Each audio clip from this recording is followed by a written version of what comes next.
Hello everyone, welcome to previous year question series and today's topic is surface tension.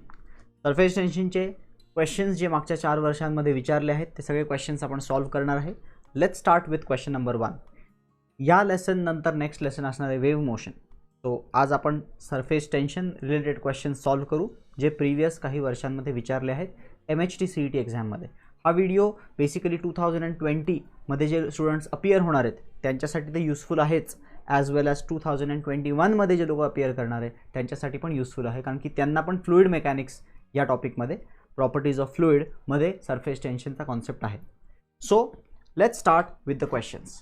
First we will go in the reverse order 19 पासून 16 पर्यंत. Questions पहिले काही theoretical questions खूप easy विचारतात CETला, तुम्ही बघू शकता.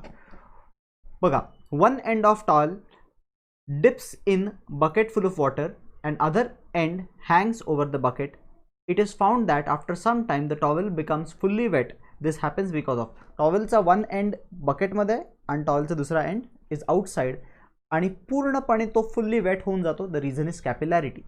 कॉटन थ्रेड्स, कॉटनचा असतो ना बनलेला, सो कॉटन थ्रेड्स असतात जे त्याच्यामध्ये छोटे छोटे पोर्स असतात आणि ऑब्व्हियसली त्या पोर्समध्ये काय होणार आहे, वॉटर विल राईज अप.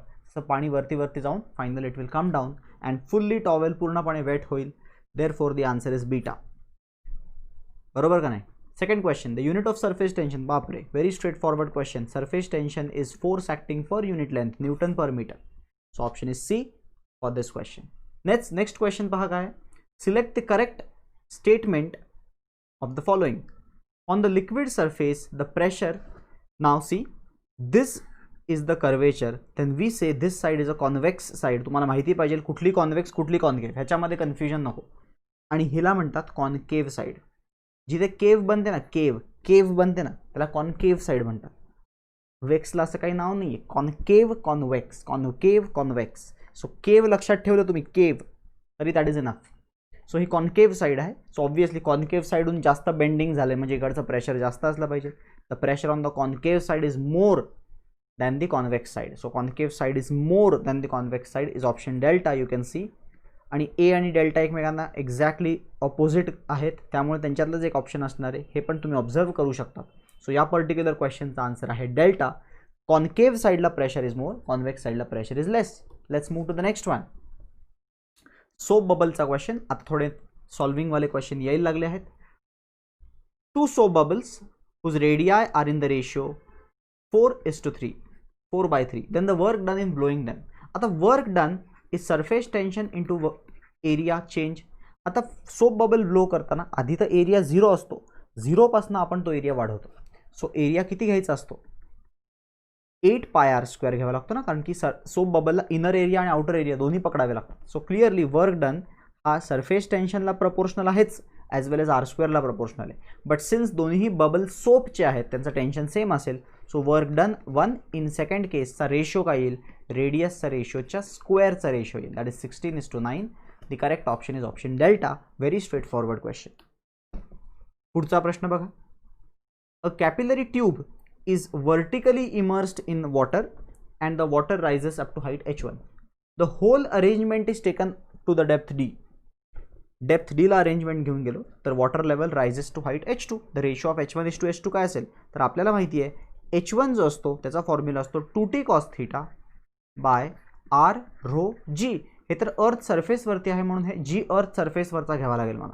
आणि जर मी हाईट h2 ला गेलो तर सगळं सेम राहील, फक्त फरक पडेल ग्रॅव्हिटेशनल ॲक्सेलरेशनमध्ये, तिथे जाऊन GD होऊन जाईल तो. त्यामुळे h1/h2 काय बनेल रे, h1/h2 बनेल GD/g. आणि सगळ्यांना माहिती हे डिवाइड केलं जर काय मी तर h1/h2 काय बनेल, h1/h2 बनेल, सगळं कॅन्सल होईल, हा GD वर जाईल, GD/g. आणि GD/g ग्रॅव्हिटेशनमध्ये फॉर्म्युला आहे 1 - d/r डेप्थचा. आठवतं का? हा मिक्स्ड क्वेश्चन होता दोन्ही लेसन्सचा रिलेटेड. सो याचा आन्सर आहे option beta is the correct option. Let's move to the next one. The radii of 2 columns in a U-tube are R1 and R2. एका आर्ममध्ये radius R1 आहे, दुसऱ्या आर्ममध्ये रेडियस R2 आहे. तर तुम्हाला विचारले की या दोघांमध्ये जो आर्म छोटा असेल तिकडची लेवल जास्त असेल, ऑब्व्हियसली जो आर्म छोटा असेल त्याची लेवल कमी असेल.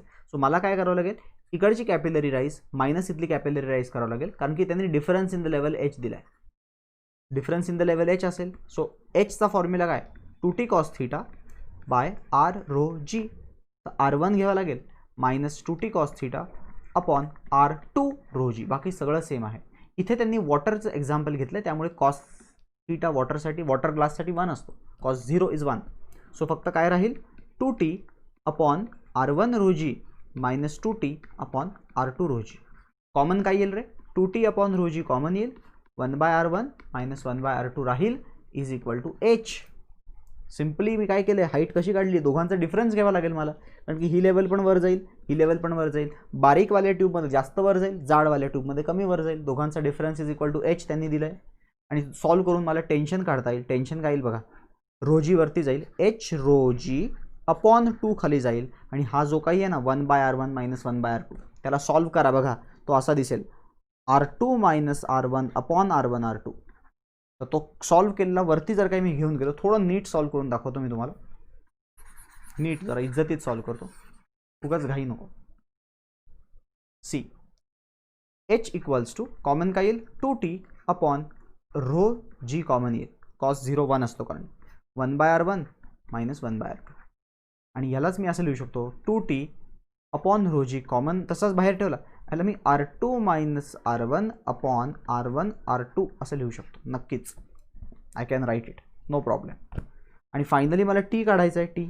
तो टी कसा दिसेल रे टीचा आन्सर काय येईल तर सगळ्या टर्म्स पलीकडे घेऊन जायच्या आहेत. All the terms if you take on the right hand side तर T will be in this way H rho g upon 2t sorry upon 2 T तर तिथेच राहिला रो जी वरती गेला H रो जी अपॉन 2 आणि हा R1 R2 वर जाईल अपॉन R2 मायनस R1 किंवा R1 मायनस R2. आपल्याला हे माहीत नाही R1 मोठा आहे का R2 मोठा आहे. सो मी रँडमली R1 पहिला R2 दुसरा घेतलाय तर हे आन्सर येईल तुमचं. सॉरी 2 मिसिंग आहे त्याच्यामध्ये सो आन्सर हे येईल. येस पहिला आन्सर मॅच होते राईट. रो कुठे डेन्सिटी कुठे अरे डेन्सिटी नाही वॉटर आहे वॉटरची डेन्सिटी 1 असते त्यामुळे इथं तुम्हाला रो पण दिसणार नाही equation. Density of water is 1 gram per cc. So त्यामुळे त्यांनी तो पण नाही घेतलाय दॅट इज फाईन. आणि तुम्ही म्हणाल सर कसं काय जी 1000 पण असू शकतो तर त्यांनी इथं क्लिअरली सांगितलं surface tension dyne per centimetre CGS मध्ये काढा आणि CGS मध्ये density of water is 1. Therefore answer is A. 2019चा अजून एक क्वेश्चन आलेला बघा. Large bubble rises from the वॉटरचा बॉटम पासून तो राइज होतो त्याचा रेडियस r चा डायरेक्टली काय होतो 2r होतो. रेडियस डबल होतो. आता पहा इफ द ॲटमॉस्फिअरिक प्रेशर जेव्हा तो बाहेर येणार आहे तेव्हा ॲटमॉस्फिअरिक प्रेशर असेल त्याच्यावरती ॲक्ट होणार. ते काय म्हणतात की ॲटमॉस्फिअरिक प्रेशर जो आहे तो आहे H. त्यामुळे तुम्हाला काय विचारलंय what is the depth of the lake. जर काही ॲटमॉस्फिअरिक प्रेशर असेल तर डेप्थ ऑफ द लेक काय आहे. What is the depth of the lake असा प्रश्न आहे.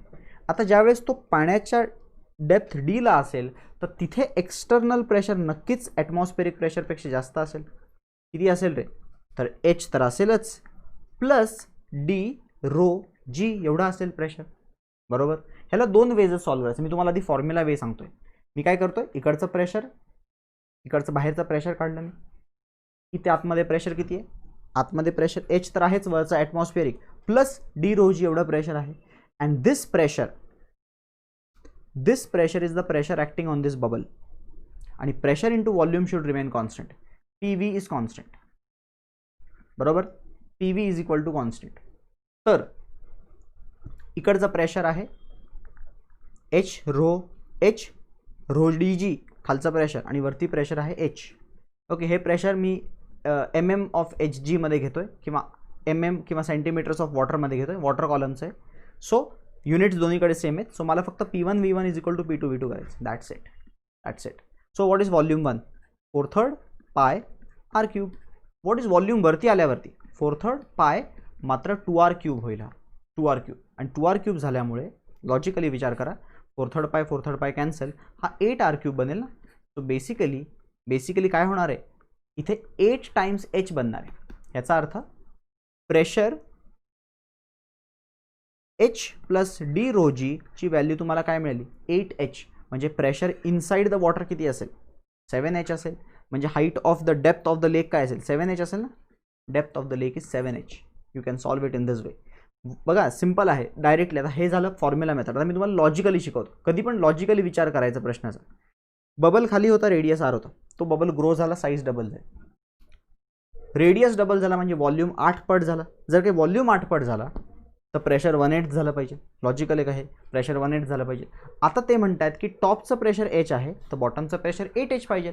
8 टाइम्स प्रेशर झालं पाहिजे खाली. व्हॉल्यूम जर काही 1/8, व्हॉल्यूम जर काही 8 टाइम्स वरती होतोय तर प्रेशर खाली 8 टाइम्स झालं पाहिजे. बरोबर ना. सो खालचं प्रेशर 8h पाहिजे बॉटमला. पण त्या 8h मध्ये ऑलरेडी 1h तर ॲटमॉस्फिअरचं आहे. सो 7h एवढं प्रेशर पाहिजे आतमध्ये, म्हणजे त्याची डेप्थ 7h पाहिजे. So answer is C. Orally solvable होतं. चला हा थिअरॉटिकल क्वेश्चन आहे. Very simple to deal with. Molecule of water on surface experiences net downward force. ते कधी पण नेट डाऊनवर्ड फोर्स एक्सपिरियन्स करतात. तो कुठला असतो, कोहेझिव्ह असतो का एडहेझिव्ह असतो. हे सगळे फोर्सेस कोहेझिव्ह इन नेचर असतात. ते वॉटरला ओढत असतात. सो अपवर्ड नाही, downward cohesive force, unbalanced force. Option is delta. Excess pressure inside a drop is proportional to 2T/R. Inversely proportional to असताना रे. म्हणजे excess pressure inside a drop is 2T/R. Excess pressure inside a drop is 2T/R. So it is inversely proportional to R, म्हणजे directly proportional to R⁻⁻1. Option is delta. Simple question. मला असं वाटतं 10-15 मिनिटात संपून जाणार आहे सगळं. Which one of the following statement is correct. Surface tension. पहिलं काय, surface tension is work done per unit length. असं असतं का. नाही. It is work done per unit area. माहिती आहे मला. So surface tension is work done per unit area. C option correct दिसतो इथे. डार्क नाही आहे हा कलर. सी ऑप्शन करेक्ट दिसतो. Surface tension is work done per unit area हा करेक्ट आहे. बाकी सगळे रॉंग असले पाहिजे. 2 capillary of different diameters are dipped in water. ठीक आहे. 2 कॅपिलरीज ऑफ डिफरंट डायमीटर्स. एक मोठा जाड आणि एक बारीक. तर कॉमन सेन्स आहे जो बारीक आहे त्याच्यामध्ये कॅपिलरी जास्त राईज होणार. The rise in water is more in the smaller diameter tube. Option is delta. More in the tube with smaller diameter rise will be more. Simple. 19 अजून चालू आहे. 2 drops of mercury each of radius R रेडियसचे 2 drops combine झाले. Ratio of total energies before and after the change. Ratio of total energies आधी आणि नंतर काय होतं. तर टोटल एनर्जी आपल्याला माहिती आहे हे सगळं एरियावर प्रपोर्शनल आहे. एरियाला डिपेंड करतं. सो आधी एरिया काय होता 4πr². बरोबर. सो आधी 8πr² एरिया होता. आता जर काही ते दोन्ही कंबाईन झाले तर नवीन एरिया काय असेल. सो याला फॉर्म्युला अप्रोच कधी पण बेटर राहील. फॉर्म्युला अप्रोच म्हणजे काय बघा. तुम्हाला हे माहिती पाहिजे. स्मॉल ड्रॉपलेटचा रेडियस, आपण ड्रॉपलेटचा रेडियस R घेतो आणि ड्रॉपचा रेडियस आपण कॅपिटल R घेतो. लक्षात ठेवा. आणि काय असतो रिलेशन. व्हॉल्यूम कॉन्झर्वेशन तुम्ही केलं तर R is equal to n⁻³ times R असं असतं. हा रिलेशन असतो.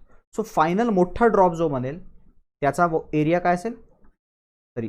हा ड्रॉप आहे म्हणजे 4π मोठा R² ह्याचा फायनल एरिया असेल. Area final. एरिया इनिशियल काय असेल रे. एरिया इनिशियल असेल 4π छोटा R². बट असे 2 ड्रॉप्स आहेत म्हणजे n ची व्हॅल्यू 2 आहे. n ची व्हॅल्यू किती आहे 2. सो मला final area to initial area मोठा इज टू छोटा रेशो घ्यायचा आहे. सो मला रेशो घ्यायचा आहे. Ratio of the surface energy before आणि आफ्टर. बिफोर आधी घ्यायचा आहे. सो बिफोर म्हणजे मला हे आधी घ्यावं लागेल. आधीचा एरिया. मी एनर्जीला एरियाशी काय इक्वेट करतो कारण की एनर्जी आणि एरियामध्ये डायरेक्ट रिलेशन असतं. देअरफॉर एनर्जीचा रेशो म्हणजेच एरियाचा रेशो. बिफोरचा एरिया आणि आफ्टरचा एरिया. बिफोर आणि आफ्टरचा एरिया झाला 4π गेला. सो काय येईल रे उत्तर 2 × R²/R². अरे पण हा R n⁻⁻³ टाइम्स R असतो. n आपला 2 आहे म्हणजे 2⁻⁻³ टाइम्स R आहे. तुम्ही त्याचा स्क्वेअर केला तर हा पण स्क्वेअर होईल, हा पण स्क्वेअर होईल. सो R² ला मी काय रिप्लेस करू शकतो. R² can be replaced as 2⁻² times R². So this R² can be replaced as 2⁻² times R². R² गेला. 2⁻1 डिवायडेड बाय 2⁻²/3. हा 2⁻²/3 खालून वरती गेला तर 2⁻² होईल आणि 1 - 2/3 इज 1/3. सो R याचा आन्सर येईल 2⁻1/3 1. This is the answer. In fact माझ्या मते हा शॉर्टकट पण आहे. Final energies ratio of final energies initial energy to final energy when combination of things happen. Drops जेव्हा कंबाईन होतात ना त्यावेळेस फायनल एनर्जी किती असते आणि इनिशियल एनर्जी किती असते. तर इनिशियल एनर्जी असते एन इंटू प्रत्येक ड्रॉपलेटची energy divided by final energy किती असते. एकच ड्रॉप असतो त्याचा रेडियस त्याचा एरिया इंटू टेन्शन. हे सॉल्व्ह केलं जर काय तुम्ही व्यवस्थित तर तुम्हाला असं मिळेल n r square by r square आणि ह्याला इज्जतीत सॉल्व्ह केलं तुमचा आन्सर n⁻⁴ येणार आहे. दिस इज इनिशियल एनर्जी बिफोर वाली एनर्जी टू फायनल एनर्जी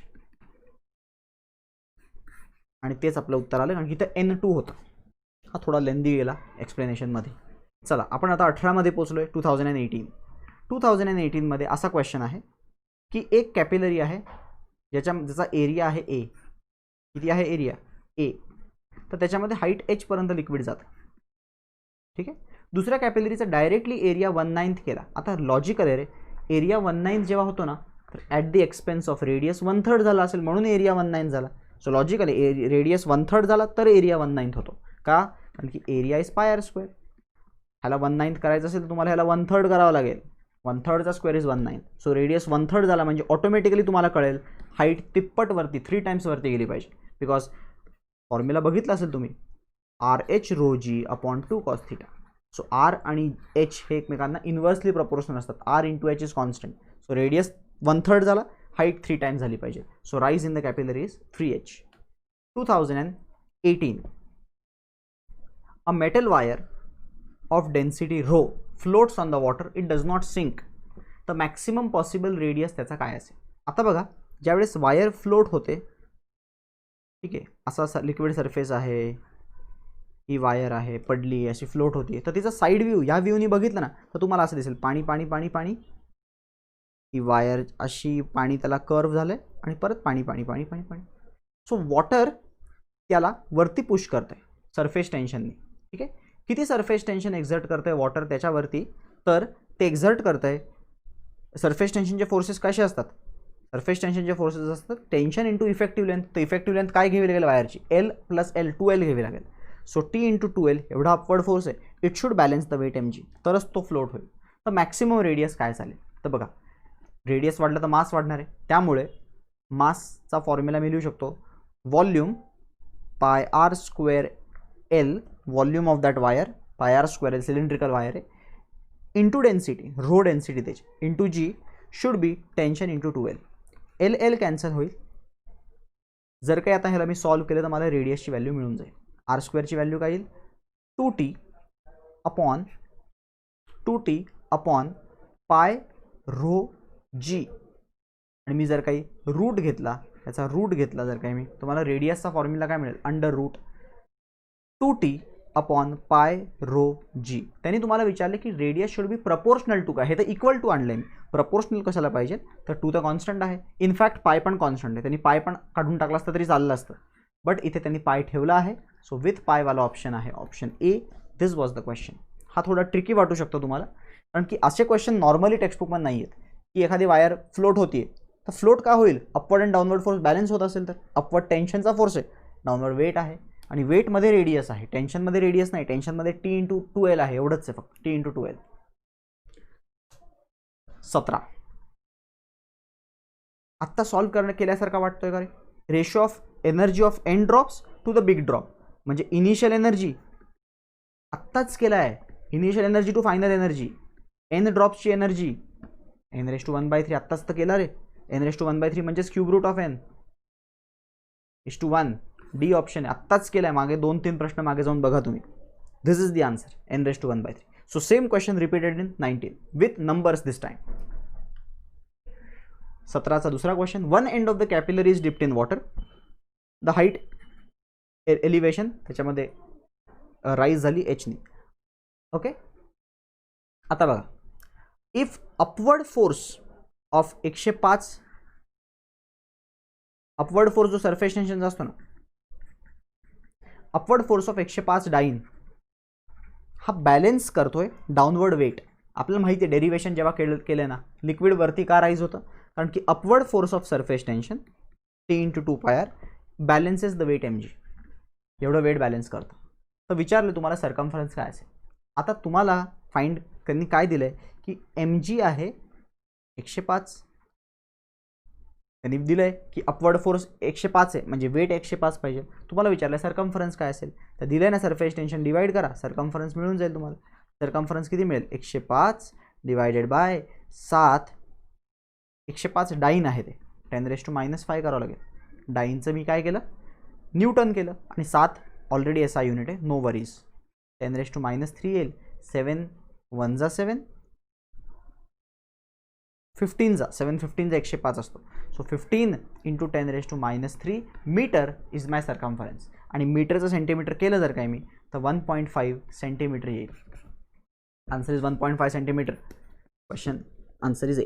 हा क्वेश्चन वाचल्यावरती थोडासा ट्रिकी वाटू शकतो, मी तुम्हाला दाखवतो. One end of the tap capillary is dip, the height of the column is h.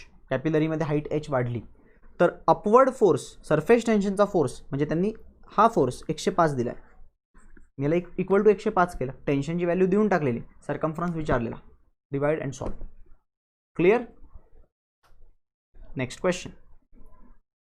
If E is the energy, if a liquid drop has energy E, energy E आहे liquid ड्रॉपची, आणि it spreads into 512 droplets, म्हणजे N दिलाय 512. If it splits into 512 droplets मध्ये तो split झाला same साईजमध्ये, तर final energy काय असेल. Final energy of droplets will be what. तुम्ही आत्ताच बघितले फायनल एनर्जी म्हणजे N ड्रॉपलेट्सची एनर्जी, म्हणजे मी असं लिहितोय, तर energy of droplets, all droplets divided by energy of a drop. चा आन्सर काय आलेलं, n⁻³ आलेलं का नाही आत्ताच, तिथे पण आन्सर तेच येईल. त्यांनी दिलं एनर्जी ऑफ ड्रॉपला E म्हटलंय त्यांनी या क्वेश्चनमध्ये. एनर्जी ऑफ ड्रॉपला त्यांनी काय सांगितलंय, E. Energy of all droplets विचारलंय तुम्हाला, आणि n⁻³ 512चा क्यूब रूट काय असतो. What is the cube root of 512. 8 × 8 is 64, 64 × 8 is 512, so it is 8. So answer काय येणार आहे, 8E. 2016 चा हा प्रश्न. That's it. These were the questions asked in the exam 2016 to 2019. Okay, so these questions were from the topic surface tension. So that's it for today. Next video madhe I will take the topic wave motion. So thanks for watching. We will meet in the next video now.